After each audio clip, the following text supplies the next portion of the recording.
Hello guys, welcome back to my channel. For today's videos, magawa tayo ng isang latte na order, pistachio latte. So ayan, gagawa tayo ng ating pang-steam na gatas. So ayan, mag-i-steam tayo ng gatas dyan. Habang nagkagawa tayo ng espresso, ay i-prepare natin yung mag-steam na gatas. So ayan, una i-mix muna natin yung flavor, yung sauce na pistachio para na mix siya ng maayos sa espresso. So ayan, mix na natin mo muna. At pagkatapos niyan, gagawa tayo ng isang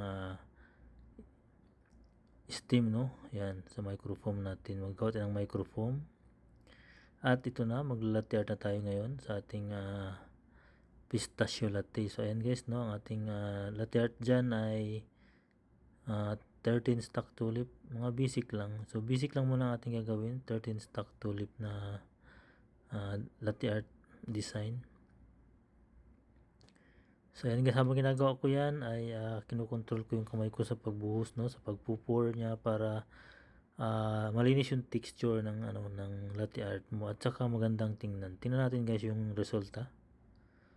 So ayan ang ating pistachio latte with 13 stack tulip. So ayan guys, ang ating stack tulip.